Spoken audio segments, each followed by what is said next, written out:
Hello and welcome to a very special review video. As you can see, I have managed to get my hands on a couple of the June 1st sets, and it's not June the 1st yet. I found these in a local toy shop and I was very happy to be able to get them. They actually had pretty much the entire June 1st range, all the Harry Potter sets, all the Marvel sets and everything else. I had to just persuade myself not to buy everything then and there.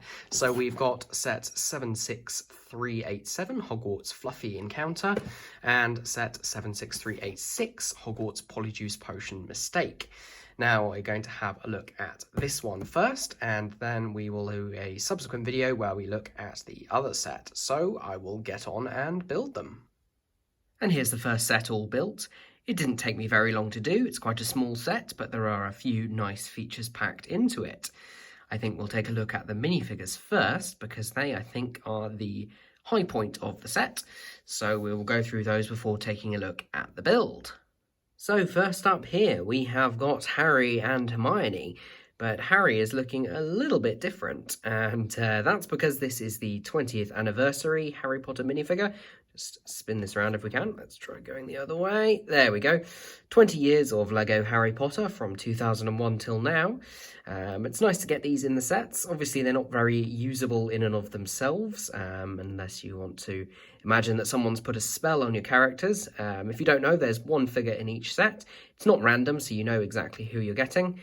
This one is Harry. He's very similar to the one that came in the, I can't remember which set it is, but it'll be one of the Hogwarts Moment sets, or at least pieces from those sets put together. The slightly different variation of the jumper with the badge, just made golden and then with a few golden stars speckled throughout it. Obviously, this is a really nice thing to get some golden minifigure parts. Head, hair, torsos, things like that. And also we have got the 4x3 modified tile or plate, however you want to call it, with the line of studs down the middle. That's standard minifigure stand, and that comes in pearl gold now, which is nice to see. Also the wand, which comes in pearl gold, which will probably be useful in the future. And next to him, looking maybe a little bit plain by comparison, we have got Hermione Granger. She's holding in her hand a recolor of one of those butterbeer glasses that originally came with the Series 2 collectible minifigures, and which is also coming in the Hogsmeade set. And this has just been coloured a sort of light trans green colour instead to show the Polyjuice potion. Only one in the set, which is a little bit of a shame because I think they're actually the exact right shape for the ones that they use in the film. But it's nice to get one anyway. Hermione, of course, they're dressed in Slytherin robes, as she thinks she's about to go and infiltrate Slytherin House. I'll just quickly show you the reverse side of her head. It's just the standard Hermione head we've been getting since 2018.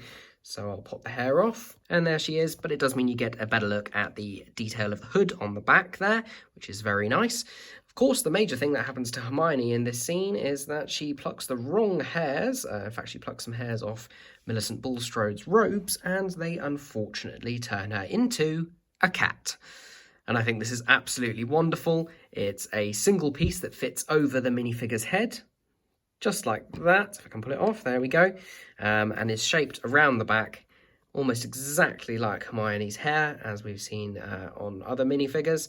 But this is all moulded in one with a wonderful print on the front for that very sad looking cat face. Obviously looking very small in a very large head there, but I think that is adorable and also slightly terrifying. It's a wonderful new moulded piece, and I doubt we'll be seeing it in any other sets anytime soon. Okay, on to the next one. And here we've got not one Harry, but two. As you might be able to tell, the one on the right is from the new set, and the one on the left is from a much older set. I'll pop a picture up on the screen now, but I thought it was an interesting comparison as I had these figures, and these are the same idea as in this set. So you've got a Harry in Slytherin robes on both sides, but if we turn them round and pop the hair off, you'll see that they have both got alternate faces, and this for both figures is Gregory Goyle, just slightly different interpretations of how to represent him then. I just think it's interesting to see, well, partly how far we've come in terms of the printing and the detailing. Obviously no printing on the back here, and obviously the robe detailing and things has gone in a completely different direction, completely different use of colours, style, everything like that. Facial printing completely different. But also that it's quite interesting that They're still using the original idea from that original set, including coming with alternate header pieces, so that the minifigures can be used as either the Polyjuice versions of Harry and Ron, or they can just be used as Crabbe and Goyle. I believe this is only the second time that Crabbe and Goyle are coming as minifigures, and they've never come as minifigures in their own right, which I think is quite funny, but then they are only side characters. So that is Gregory Goyle, and we'll move on to Ron/Vincent Crabbe. And it's the same deal with these guys. Again, the completely different style of printing there, especially for the faces. I do think that new Ron's face is pretty fantastic. It's usable outside of the Polyjuice potion scene, although it does reflect someone's face after they've drunk Polyjuice potion. They just use the same torso, incidentally, the new Harry, Ron and Hermione, all exactly the same, which is fine. Nice to get 3 Slytherin torsos in a set. And we'll do exactly the same thing, although I will spin their heads round this time and pop on their Crabbe hair. And there we go.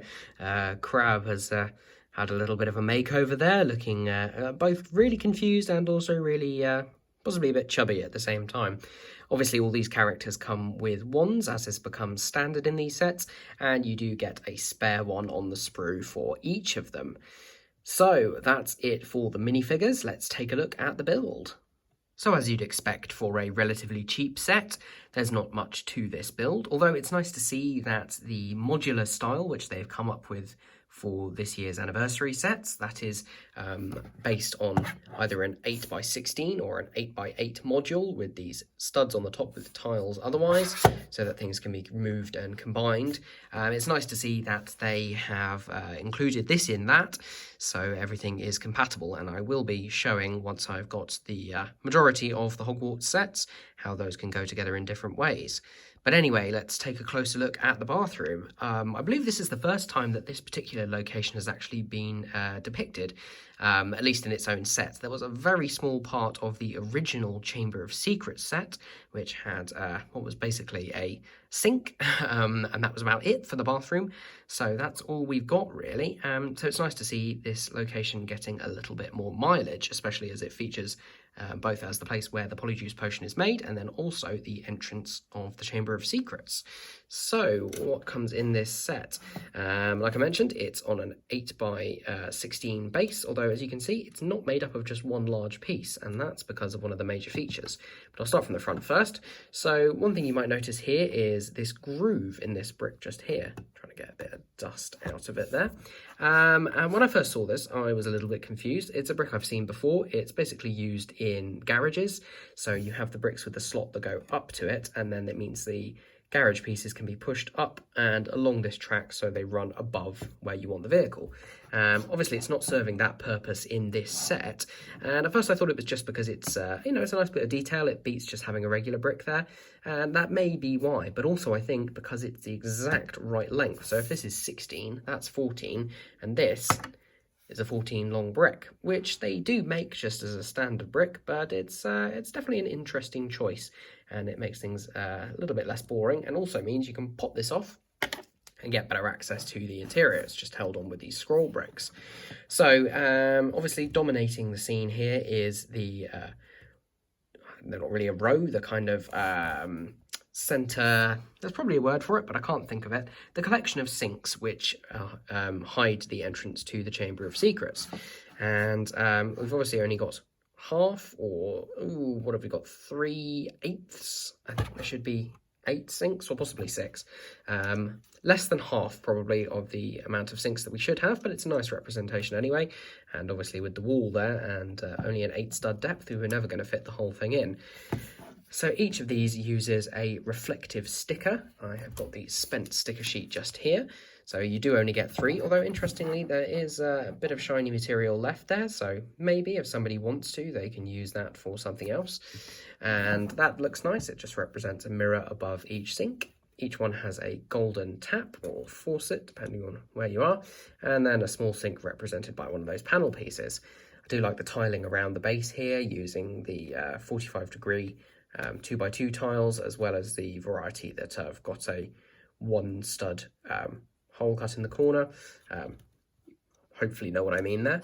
But then, of course, we need an entrance to the Chamber of Secrets. You will have seen underneath that there is a hole in the base plate there, And the way we get in is simply by lifting this up. Swings out the way. That's another good reason to remove the brick along the front. And then we can get down into the Chamber of Secrets, which is not included in this set.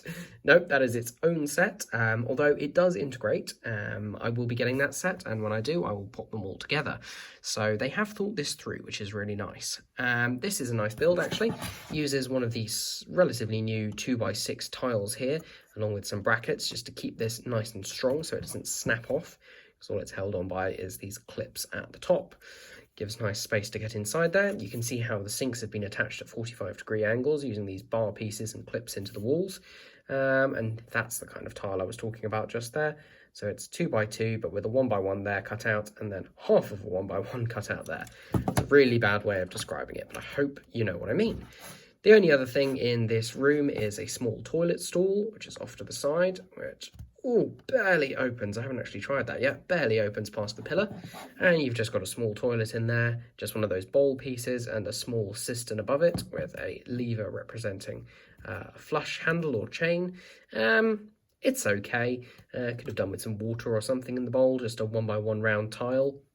I've actually been working on a different bathroom for my mock Hogwarts castle, which I think my toilets have worked out a little bit better. So stay tuned for that video, and we'll see whether I've done one better than Lego. Although I do appreciate this use of the door just here with the slightly embarrassing gap between the floor and the bottom of the door, which can definitely be found on some public toilets. Spinning this around, there's a decent amount of detail on the outside. Shame about that light bluish grey bit sticking through there. There's a small window that doesn't lead to anything inside, but it's nice on the outside, and it uses these larger panel pieces with the small cutouts there for detail. Other than that, it's relatively plain, but you know what? It's a small set, it's inexpensive, and I think they've done a really good job of making this look nice and also making it compatible with the other sets in the line. There's just a couple more things to look at, which are the accessories that come with this. When I say accessories, I am really not talking about many things here. We have just got a cauldron to brew the Polyjuice potion, a couple of vials which you can think of as ingredients, or possibly cups for Harry and Ron to drink out of, and there is also a spoon with which you can add ingredients or stir it. Now, the other thing that comes in this set, we've got one collectible in the form of the golden minifigures, but the other collectible is the collectible wizard cards, which I'll try and get into shot just there. So these are random. We don't actually know what we're going to get in each set, which is interesting. Although I seem to have gotten, just looking at my key, I believe I've gotten Helga Hufflepuff and Rowena Ravenclaw. So 2 out of 4 founders isn't bad. There are quite a few of these to collect, and it's a little bit of a shame that they are random, because you're not guaranteed a full set even if you buy all of these sets. But so I'm sure there'll be some lively trading of them. I do like them though. They're obviously designed after Chocolate Frog cards, which I think is quite interesting.